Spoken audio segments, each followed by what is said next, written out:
Welcome, everybody. My name is Mikey Mehenna. I'm the executive director and founder of Afikra. Thanks so much for joining today's call. It is my honor to welcome our special guest. Moustafa Bayoumi is the author of the critically acclaimed book, How Does It Feel to Be a Problem? Being Young and Arab in America, which won an American Book Award and the Arab American Book Award for nonfiction. His latest book, This Muslim American Life, Dispatches from the War on Terror, was chosen as a best book of 2015 by the Progressive magazine and was also awarded the Arab American Book Award for nonfiction. Bayoumi is also the co-editor with Andrew Rubin of the Edward Said Reader and edited Midnight on the Mavi Marmara, the attack on the Gaza Freedom Flotilla and how it changed the course of the Israel-Palestine conflict. Additionally, Moustafa has been featured in many outlets, too many to read, but including the Wall Street Journal, the Chicago Sun-Times, and CNN. Moustafa is a professor of English at Brooklyn College and holds a PhD from Columbia University. Moustafa, welcome to Afikra Conversations. Well, thank you, Mikey. What an honor it is to be here. Yeah, I was really excited to speak to you, and I want to start where we typically start, which is a little biographical note.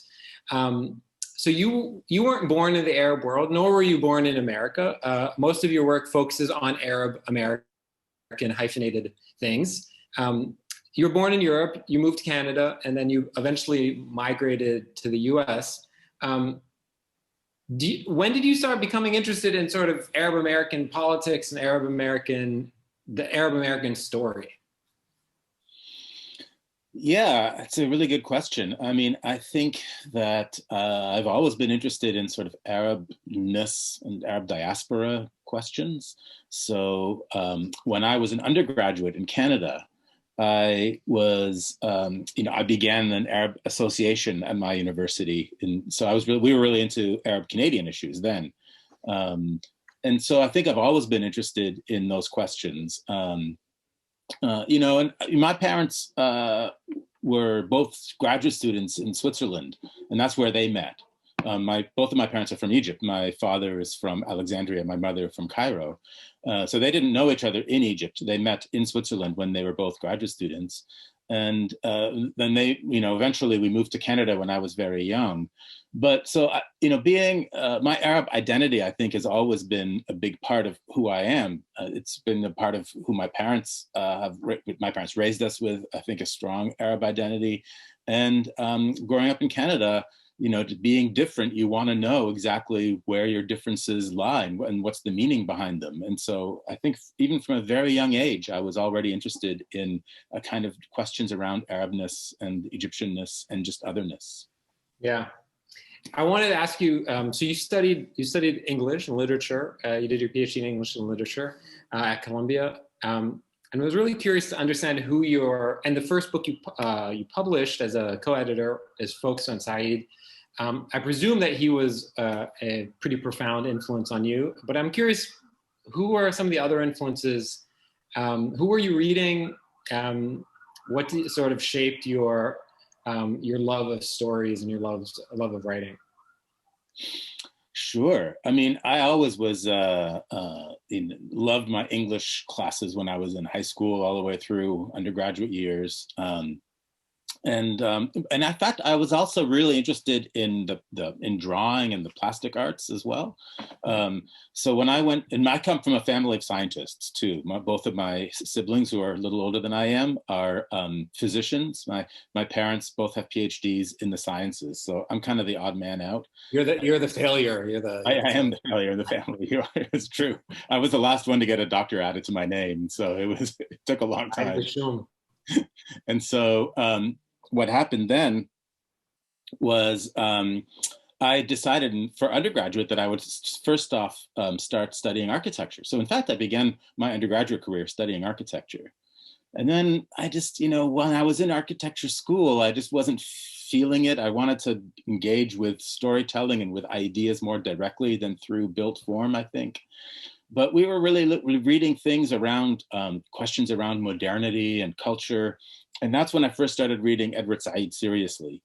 And so he was a huge influence on me just from the, I had already been familiar with his work and familiar with him as a spokesperson for the Palestinian cause through high school.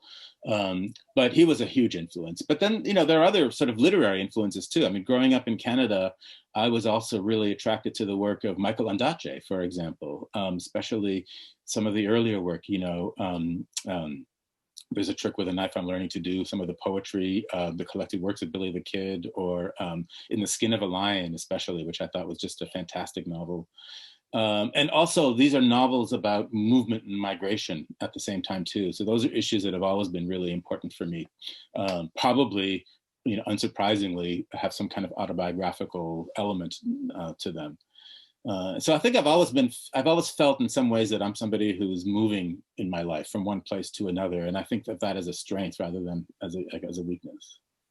Yeah, I was telling you right before the call that I was sort of doing this deep dive into your earlier work and your earlier articles, and I noted, and I wanted to understand what you studied and versus what you're doing now, and I noticed there was a shift, right? So there's pre 9/11 work, post 9/11 work. And it seems like the pre 9/11 work is all focused on the African American Muslim experience.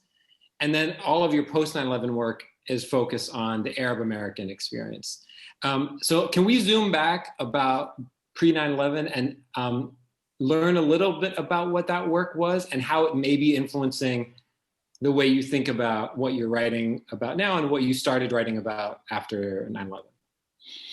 Absolutely. And so I'm so. And am I right? Am I right? Maybe I'm wrong. No, you're basically 100% right. I mean, my dissertation was called Migrating Islam, and it was a kind of cultural studies dissertation that was looking at how the cultural products of Muslims moving around the world. And so, one chapter, for example, you can see right there, I published one chapter from the dissertation in 2000 called Shadows and Light, Colonial Modernity and the Grand Mosquée of Paris.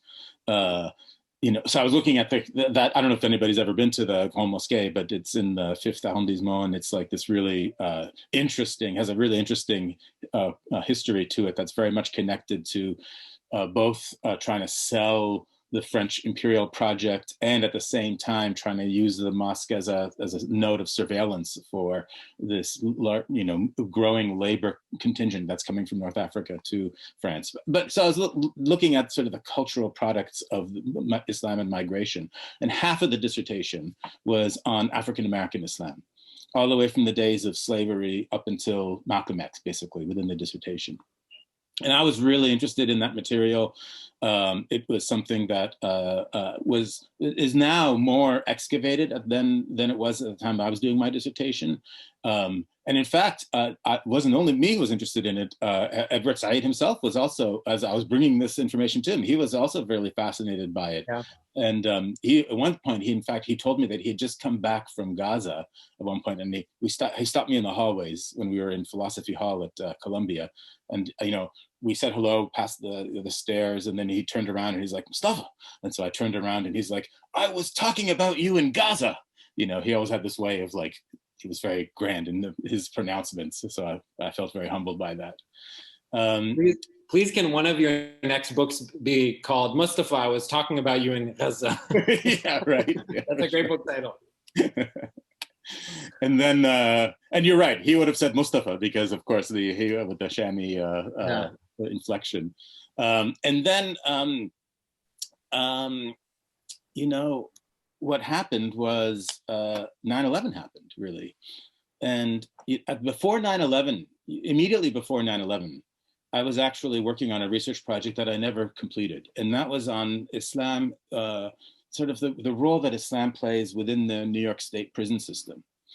And so I was doing all of these visits to a lot of different institutions, talking to a lot of the people who are incarcerated there, and like really, and most of them are African American. The vast majority of them are African American, and getting like really interesting sort of stories from them, and just really understanding what their lives are like. and then within that period is when 9/11 happened. And I remember there was a time, it was just a few days after 9/11 had happened, and I was in, there's a medium security facility in Staten Island. It's called Arthur Kill. So I was in Arthur Kill, and I was, I was talking to the inmates there. And first I start off with a little lecture about African-American Islam and its history and that sort of thing. And then we would often open it up for Q&A. And then they all just sort of gathered around me, and they were saying to me, they were like, "What's it like out there? We hear it's really dangerous for the Muslims." And they were wishing me safety. And I was like, wow, this is like, my mind is sort of blown here, because here I am in this, medium security facility, and they're concerned about my safety out there. And it was really something profound about that moment. That moment in 9/11 it was a shift in my perspective, and a calling, because I felt like there was this way in which not that many people, I think, knew the Arab American history, understood what was going on within the community at that moment, understood how to connect it with sort of larger traditions and of American political repression and all of that sort of stuff. And so I think I felt that, there was something that I was, that needed to be said. And I think if nobody else was going to say it, then I needed to be the one to say it. Yeah, it's true. We were speaking to Susan Abul Hawa on Tuesday, and I was reminiscing about the climate in America after 9/11, and comparing it to sort of the climate in Trump's America, and the flavor of anti-Arab sentiment was different for sure, but the flavor in 2001 was so vitriolic, and it was not cool to be pro-Arab. It just really wasn't. And so it was like time travel to go back to that moment. I want to talk a little bit about, before we get to Brooklyn, about storytelling. I heard there's this quote that you said, telling a story is a very political act. You have to be able to let go of who you are and enter, sorry, that's a typo, and enter into somebody else, breaking down identity politics and opening up the window of empathy. That's paraphrasing you in a speech. But essentially, I want to ask you about, and right after that comment, you say something about you wanted to use storytelling responsibly. And you utilize storytelling in your books. You focus on different stories of different people, and you try to capture their stories. But how do you engage sort of responsibility, or how do you think of responsibility when you think of storytelling? That's a really good and difficult question. I kind of hate the phrase storytelling, because people throw it around so much. Yeah. And then I love that you said, I need to be responsible. And I said, okay, amazing. What is responsibility in storytelling? Yeah, because I think that storytelling is also theft a lot of the time, like you are using someone else's life to make a point that you want to make. And so there's some element of stealing involved in that. And so you have to be responsible with that, I think. And so you have to know how you are using somebody else's life with their consent, in a sense, or if you don't have their explicit consent, then at least you're on the same notion of the same plane of politics and of humanity. The thing is that even the worst moments in world history are also motivated by storytelling, right? I mean, when we have genocides that happen across the world, those are also motivated by telling stories about another group of people.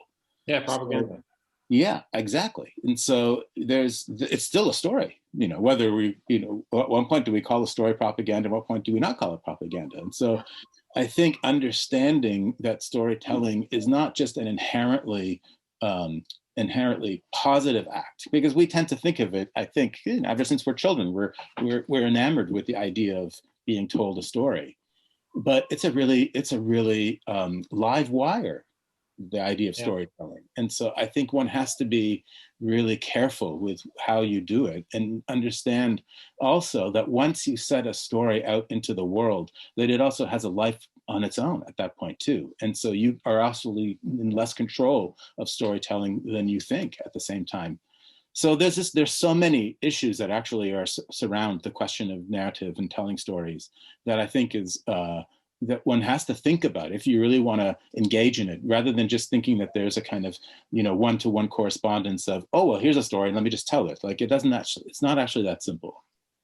It's so true, because usually one of the biggest compliments you can get when you tell a story is that, oh, wow, you really captured him or captured her. But capturing somebody is like theft, right? Like you're stealing them. You're stealing them. So how did you do it? Walk us through your approach. I mean, let's talk about Brooklyn, and then we'll talk about your approach to storytelling a little bit. So you're based in Brooklyn. Your first book focuses on the Arab Americans of Brooklyn for the sheer fact, out of convenience, but out of also the fact that there are a lot of Arabs in Brooklyn and many different types of Arabs in Brooklyn. So maybe talk a little bit about the different types of Arabs in Brooklyn and how you approach this first book for those of us who may not be as familiar with the book and with Brooklyn itself. Oh, sure. Yeah. I mean, in the year 2000, there was a census, the way that they do the US Census every 10 years. And in the long form, they asked about Arab ethnicity, which they hadn't really asked in a very long time in the United States. And so, so there was a kind of official number for Arabs in the United States. Of course, the people who work in the Arab community organizations and even at the national level think that that number is way too low. But at least it's an official number. So we can operate with that number, knowing that there's probably degrees of imprecision within that number. But what we found in that number actually was that New York City had the largest number of Arabs in the country, not surprising because it's also the biggest city. And within New York City, Brooklyn had the largest number. And in fact, the number in Brooklyn slightly eked out even Dearborn, Michigan, which is kind of the unofficial capital of Arab America, right? And so there are a lot of Arabs in Brooklyn, but that, of course, what's different than in a place like Dearborn is that there's not a majority of Arabs. There's not a plurality of Arabs. Arabs are here with a lot of other people too. Yeah. So that makes I think the context of Brooklyn, that's one way that the context of Brooklyn becomes super interesting. And then also, within New York City history, the Arab community within Brooklyn also has a long past. What happened was the initial migration of people from the Arab world into the United States often came through via New York City, and often they would go right to Manhattan in the beginning, and they would go to the Lower West Side, actually very, very close to where the World Trade Center used to be. On Old Washington Street was known as Little Syria. And the community was based there for decades. And in fact, it was really at the time of the Brooklyn Battery Tunnel being built, sort of these big Robert Moses style projects, that the community was displaced. And from there, many of them went to Brooklyn. And they went not only to Atlantic Avenue, which is what people often associate with the Arab community, but even from the beginning, they were already down in Bay Ridge, which is where the largest center of the community currently is, in Brooklyn as well. And so what that means is that there's a long history within Brooklyn too. So you have different waves of people who've come. You have them coming from Lebanon, from Syria, from Palestine. You have them also in Jordan, but also from Egypt. A lot of Egyptians in Brooklyn, but just like there's a lot of Egyptians in Queens, New York now too. Yemeni, and then Yemenis, yes, of course. Downtown Brooklyn has a big Yemeni population still to this day. And of course, throughout all the different waves, some of it was in the early 20s, some of it is post-65, some of it are refugee populations that are following different wars that have happened in the region. So, I think the Arab American community is actually a very complex community that relates in a lot of ways to the complexities of US domestic and foreign policies sort of combined, right? So you said a phrase, you said, I felt I was called to action and that something needed to be said. And I guess I'll be the one to say it. I'm curious what you learned, because I feel like something also needed to be learned. And so I'm curious what you learned through this project, and because of the complexities of the community. And how did you go about trying to capture these stories without stealing them and misrepresenting them and making them small? So one of the things that I did was, sociologists will call it a snowball sample. So what I did is I started asking my friends, when I had the idea that I wanted to write a book that was based on stories, I knew that I needed to get the right stories. And so I was following very closely what was happening just by also listening to all the different stories that were happening around me. But I also was asking people in various legal organizations or community-based organizations, or I went to a lot of the different mosques and asked people there too, to, if they know of people who want to tell me their story, to let me know, kind of thing.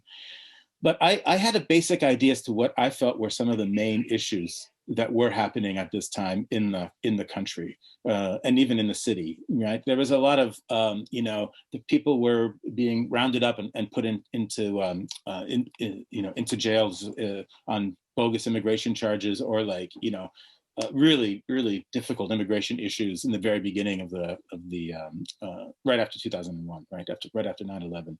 Or there was a lot of employment discrimination that was going on, and I was hearing a lot of anxieties around young people trying to get jobs and that sort of thing. And I knew a bunch of the different issues. There was a war in Iraq was happening when I was writing this book too.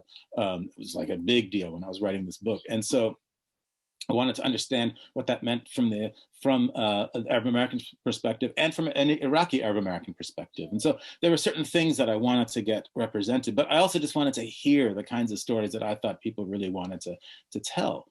So it's a matter of sort of balancing, I think, both of those things, because that you want to be able to understand the moment analytically, but also you want to understand it sort of affectively and see how people are talking about that moment and enter into their worlds and how they talk about it. And so I think what I did was I also decided that I was going to write each chapter with a kind of theme for each chapter, or an issue that's there for each chapter.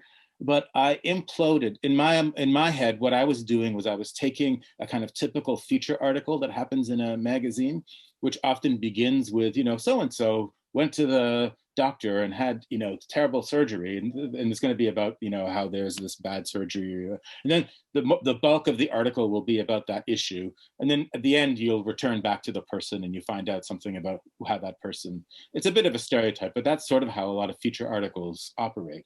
Well, I wanted to do it inverted. So I was going to just tell the whole story at the front and the center, and then within that the issue gets sort of like layered into the person's story.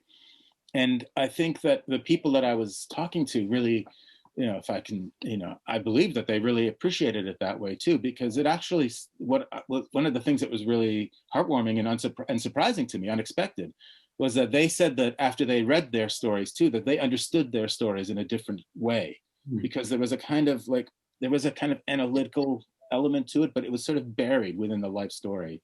And I don't know if they had always thought about their stories within the same context that I was putting them in. So it was a partnership in that way. And I think that's the way that it wasn't outright theft. Every story is theft, but it wasn't outright theft in that way. Yeah. I want to talk about the title. The title, How Does It Feel to Be a Problem? Being Young and Arab. What is it exactly? I got it wrong? No, you got it right. Yeah, Being Young and Arab in America.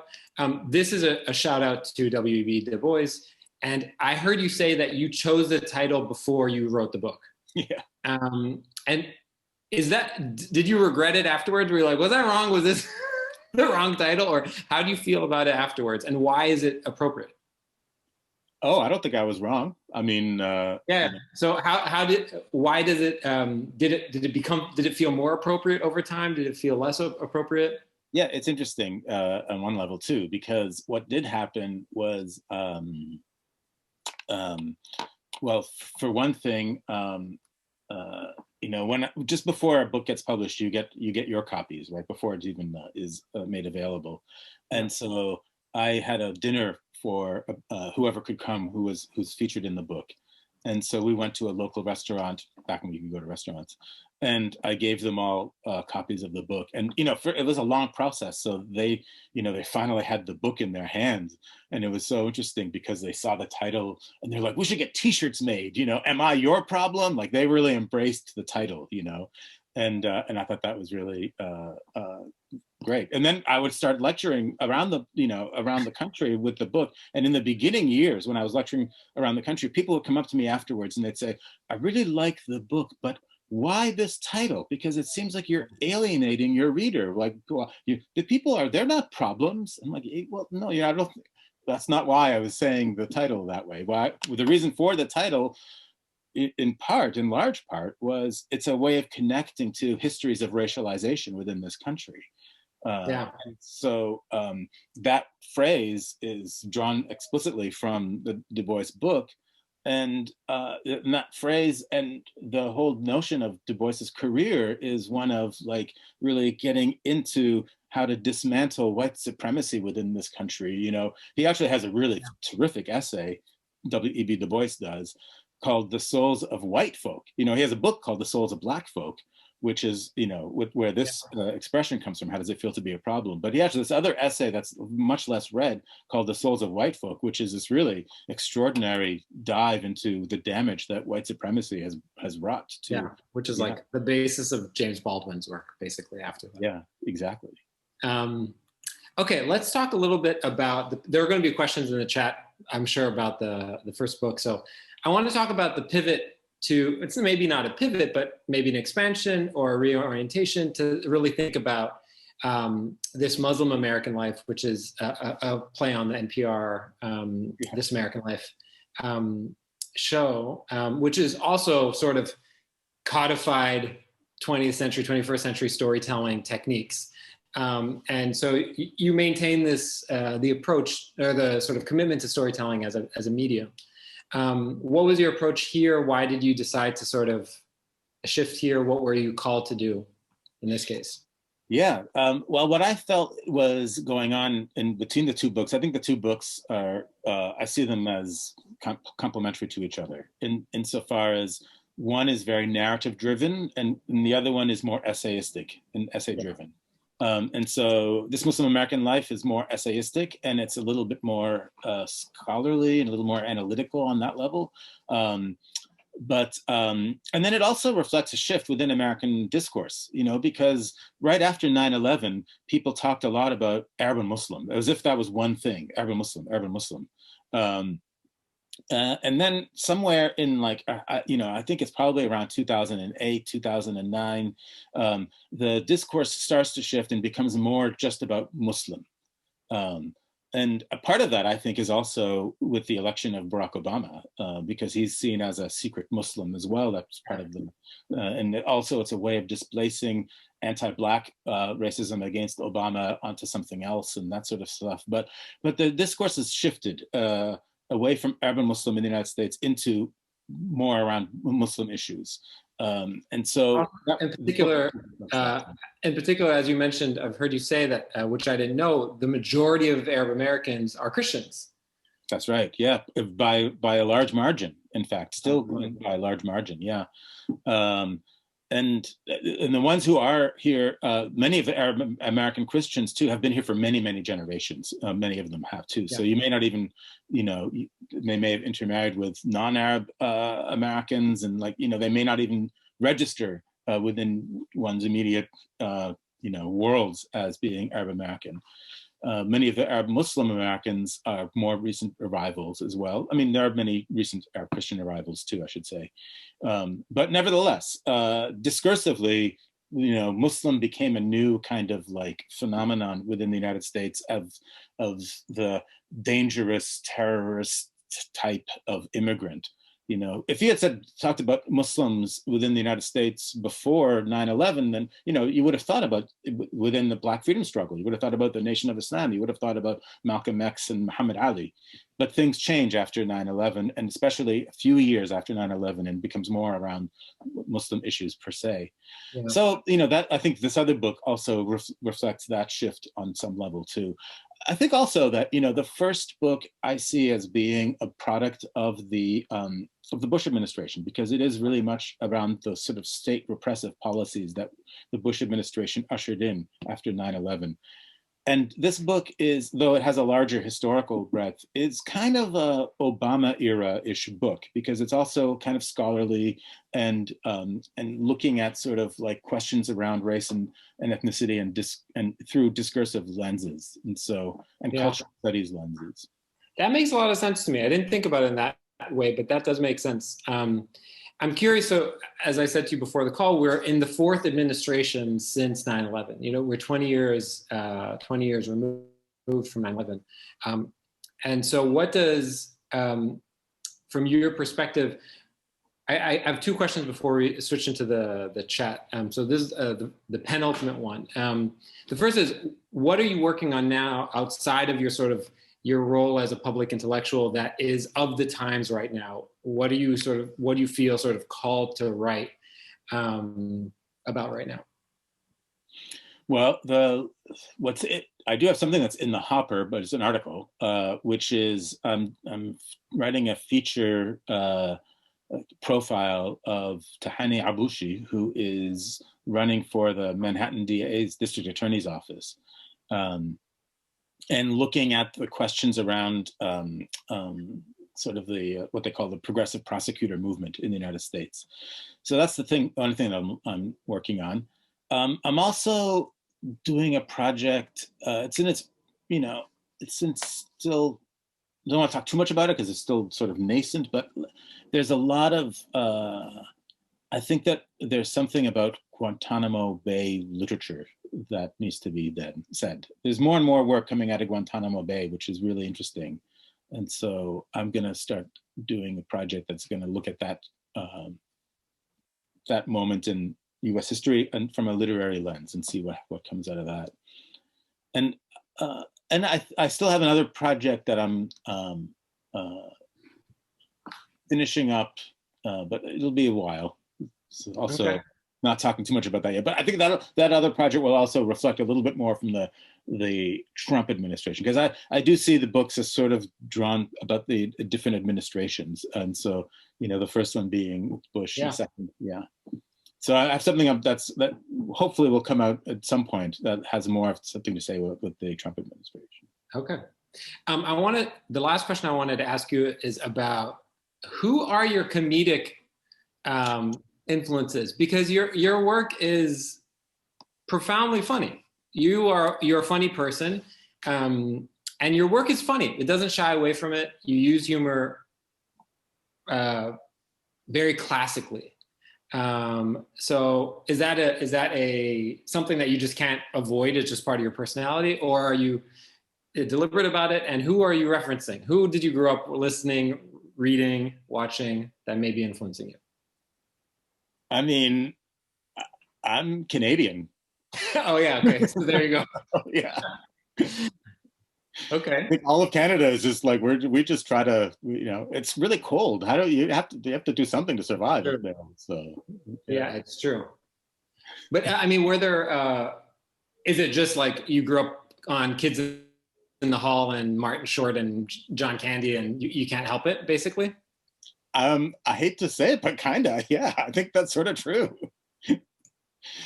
Also we got a lot of the British shows that were really growing up too. So we also watched a lot of, Monty Python, Fawlty Towers, all that stuff, and yes, and of course you can't forget my Egyptian background too. So I think unfortunately for the world, I have I come from the two people who just love to make jokes, which are Canadians and Egyptians, and so yeah. All this research and I didn't even put that together. Okay, I want to switch to the quick Q&A and then we will open it up to the chat. We have a couple questions so far. I'm sure there will be more. What are you reading or watching right now?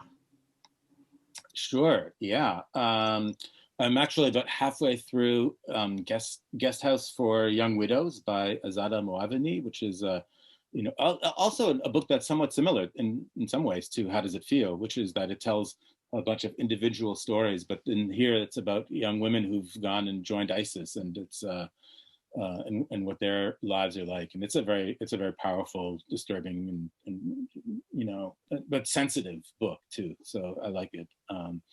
I haven't finished it yet, but I think there's a lot of good things to say about it.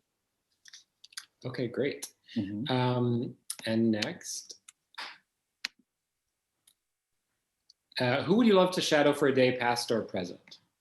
That's a good question.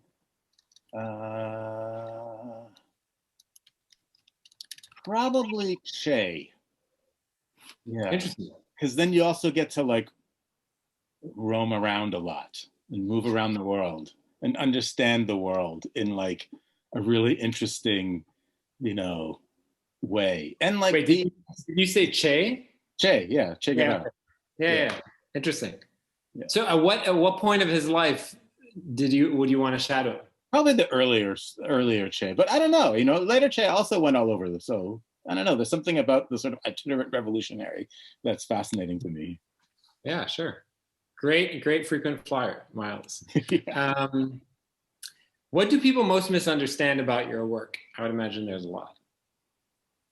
Yeah, that's a really good question. I think that, I actually think that even though my work is often based within kind of identity, different groups, like identifiable groups, I just think that my work is actually mostly work that's based on social justice. Like I want to think that that's what the core of it is. So I bristle sometimes at the ways in which people think that I am a kind of identity politics person, because I think of myself more as a kind of like, I'm just interested in issues of oppression and undoing that oppression in whatever way is possible. And so I think that that's probably the biggest misunderstanding that people have about my work. Yeah, I would imagine that that it might be frustrating to see if people are using your work as a means to, embolden identity politics, and also sort of virtue signaling, and a lot of the stuff that's very, very destructive. Okay, sorry. Whose work do you admire or are inspired by? I'm sure there's a long list, but if you were to have one or two.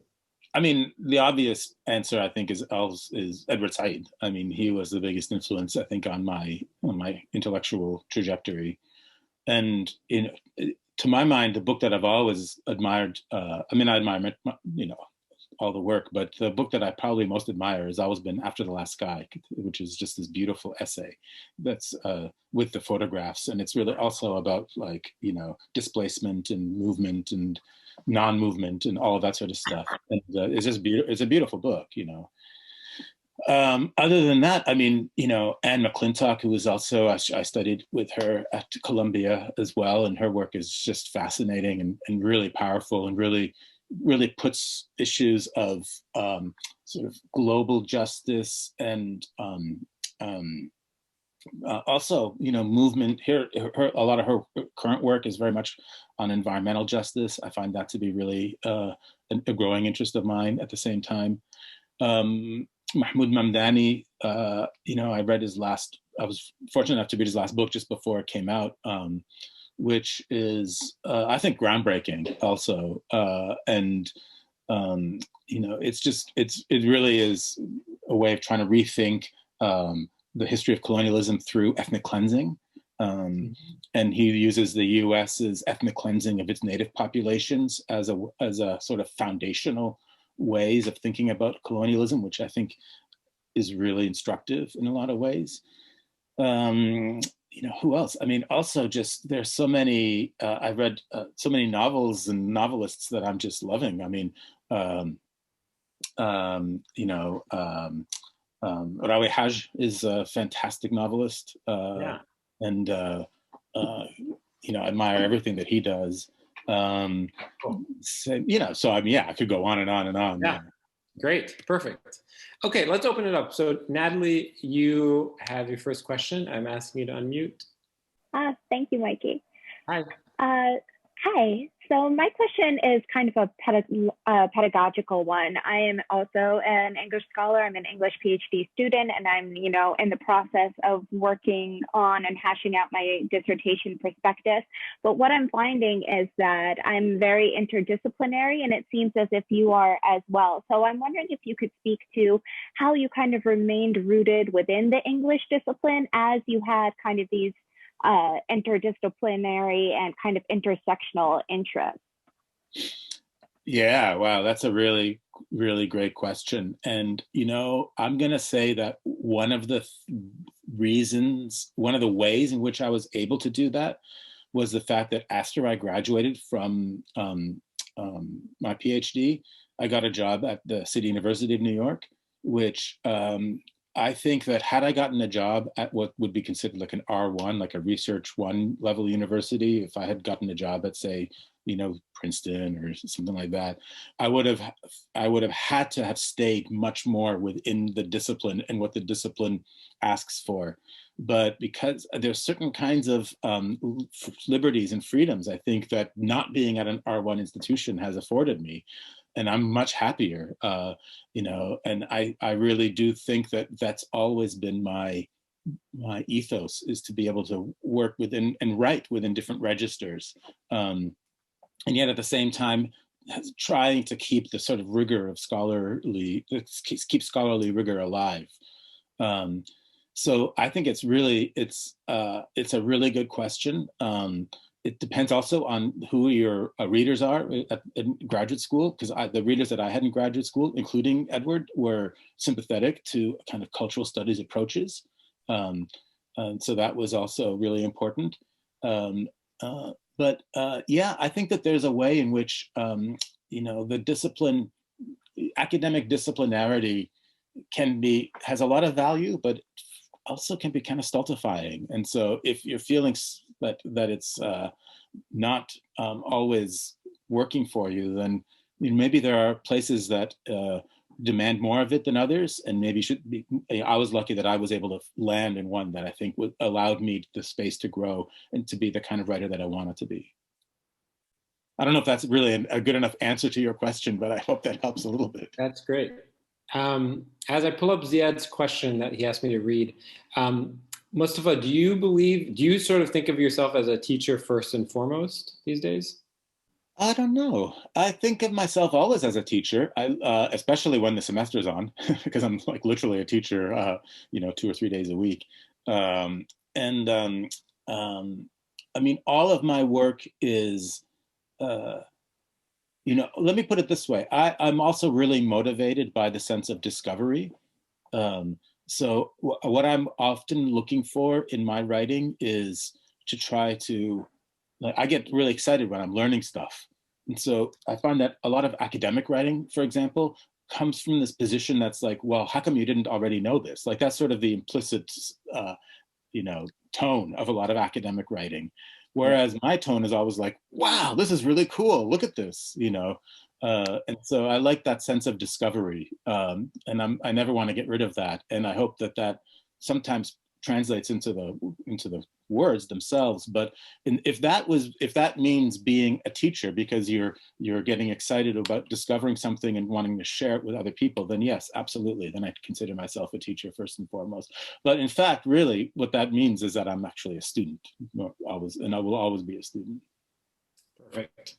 Okay, Jennifer, you're up next. Hi, can you hear me? Yeah, I got you. Sorry. Great, no problem. So yeah, in regards to your book, you mentioned people were kind of confused about the title, like what does this mean, like a problem? And I was just curious if you find that many Arabs or Arab Americans are reluctant to connect to the history of racialization that you mentioned. I'm just thinking kind of things like census or things just like of model minority type of stuff, and things maybe the Arab identity or Arab American identity often getting assimilated into whiteness, or if you have any thoughts about that. Yeah, sure. It's interesting if I think about I've been doing this long enough that I can even chart certain changes in how audiences react to the work. because How Does It Feel hasn't changed as a book, except for there was a new afterword now. But the audience reactions, even from Arab Americans, has changed over the years. And so, like in the very beginning years, in the first couple of years, I would say that often, like when I would give talks, people often would come up to me afterwards and say, "Do you think it's really that bad? Like, do you think is it maybe you just found the worst sort of stories?" And like, I don't really know. But then after, maybe 3 years or whatever, then I would mostly people coming up to me saying, "Don't you think you're being kind of optimistic? Like things are a lot worse than what you're describing." There was a shift. There was this like massive shift. And that was mostly coming from young Arab Americans. And so I thought that was interesting. I think there was a way in which they were understanding that they were getting interpolated within US politics, and maybe not necessarily understanding themselves racially in those terms, but understanding that they were now sort of negatively ascribed within American political discourse, right? So I've definitely seen that happen over the years. I think that people's kind of awareness of race and racism and racialization also has really shifted, even in the last 5 or 6 years. I think that's been a growth area within American sort of consciousness and discourse, right? And then what also happened was that in all of the from 2008 is when How Does It Feel was published in paperback. In hardback in 2009, a paper, and then until about 2000, basically until 2015, I would have to spend, if I was giving a public lecture about the book, I would really have to spend the first half or third of that lecture proving that Islamophobia also was like a real issue in the United States and that people were harmed by it. And it wasn't just like some fake thing that the left and the Muslims had produced in order to like gain power and sympathy, which was the right-wing talking point about Islamophobia.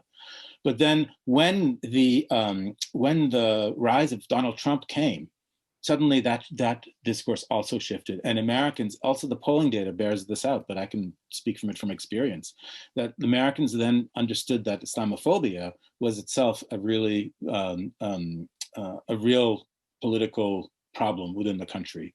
And so that was also another interesting shift that I thought that I felt that I experienced myself while dealing with this issue. Great question. Sada asked me to read her question for her. She said, "I like the idea you mentioned on the narrative and discourse, which is something that could be seen as reproduced in the Arab world after 2011. This is my area of work. Could you draw on any parallels between the discourse post 9/11 and the domestication of the same discourse in some Arab countries post 2011? So post 9/11 versus post 2011 in the Arab world." In terms of in terms of, that's a big in terms of what exactly? Yeah. In terms of narrative and discourse. Narrative and discourse. Could we draw any parallels between the discourse post 9/11 in the U.S. and the domestication of this same discourse in some Arab countries post 2011? I guess post Arab Spring. Okay, like state narrative. Yeah. I mean. Sure. I mean, like, if you think about the ways in which the state narrative of the US became one of, why do they hate us? That was the sort of dominant question. And like, and the notion that we're under attack and that we need, yeah, exactly. On terrorism, especially. Okay. Yeah. Like, absolutely. Terrorism became the defining organizing principle of the entire massive apparatus of the federal, and not even just the federal, but even many ways the state and local governments in this country. The FBI changed all of its everything around in order to prosecute terrorism, and even oftentimes when there wasn't even any there, they would manufacture it so that they could prosecute it. There was just an article by Rosina Ali, who's a friend of mine, in the New York Times Magazine this past weekend about one of the earlier cases that I use actually as the opening scenario for the book, And How Does It Feel? So yeah, the whole state became organized around this notion of fighting terrorism. So I think this is something I deal with in this Muslim American life. And I think it's absolutely 100% the same as you see it happening in many parts of the Arab world right now, in the ways in which the discourse of we have to fight terrorism because that's the fundamental threat to our state, and that using that as a way of quashing all kinds of true movements and desires for liberty around the region, there's absolutely important parallels to be drawn. Cool. Great question, Sada. Annalise, you're up. Hello, Professor Bayoumi. I noticed you had, or Mike had posted a graphic about people who resembled Arab Americans or brown people, and the where to put, you know, yourself in the boxes that we have in the U.S. with the census. And I thought that was very interesting because I am in the book group for the Marcos Review, and we read Leila Lalami's Conditional Citizens. I'm sorry, I can't remember if it was S or yes, this. And she also brought that point up. I was just curious if you had read her book and what you thought specifically about, you know, about this, and how, you know, how this, I don't know exactly what I'm trying to say, but just, you know, the frustration, I guess, when you have to fill out bureaucratic information, you being, you know, someone who may identify as from, you know, coming from one of the places. Just if you could remark on, you know, this idea of conditional citizenship. Sure. Yeah, I've read other works from Leila's, but I haven't gotten around to reading that work yet. So I haven't read her analysis of this. But the graphic that's up on the screen right now is actually a graphic that was associated with an article that I wrote for The Guardian, maybe 2 or 3 years ago now. I can't remember. And in fact, yes, there we go. You can see it right now, just over 2 years ago. And it was, you know, I did a lot of research for that article. Thank you. This is the power of the internet here too. One of the, you know, and the Guardian was doing itself, they were running a series on questions around race. And they asked me to write something for them on that. So I was like, so I pitched the idea to them to write about how, you know, Arabs don't fit within any of these racial categories. And in particular, it became, you know, as I was learning about how to write about this, I did a deep dive into all of the politics around here, because there actually have been attempts to try to change the census over the years in ways that I think are really smart and have a lot more to offer than the way that the census is currently organized. And one of the things that's really important to understand is that you have Black Arabs, you have brown Arabs, and you have white Arabs. Like, Arab is not a racial category, but then again, no category is really a racial category, because race and ethnicity are themselves imbricated within each other. And so one of the ways that they were thinking about integrating that question into the census was in fact collapsing a race question and the ethnicity question into one question. Because right now, the first question is, are you Hispanic or non-Hispanic? And that's where the ethnicity comes in. And then they ask you the race questions, right? So what they said was, no, we're going to get rid of all of that, and we're going to add new categories that are not only racial categories, but are also ethnic categories, because it's so important to understand that even racism happens to people who are ethnically identified in this country too. And so they're just much more complicated than just being separated out in that way. So there was a proposal that would have also included a new box for the MENA category, Middle East, North Africa. I prefer SWANA, Southwest Asian, North Africa, but nevertheless, so there was a new box for MENA, and they were all set to actually include the MENA category in this new way of thinking about how to tabulate race and ethnicity together in the country. And then under the Trump administration, it was gotten rid of. And so I think that was, for me, like a really illuminating moment to understand not just my ways in which I do fit or don't fit, but also the ways in which we should think about Arabness also in really complicated ways too. We should think about Black Arabness as something, and not just collapse everything into Arabness at the same time either.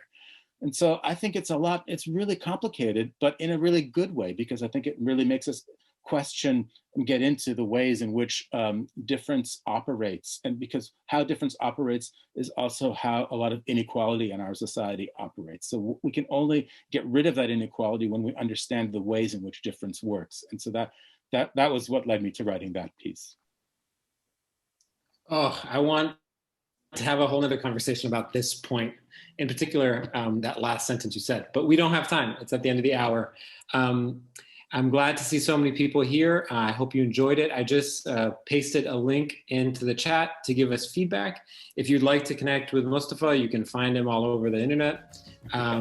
And if you would like to support us, you can do so on our website. I'll put that link in the chat as well.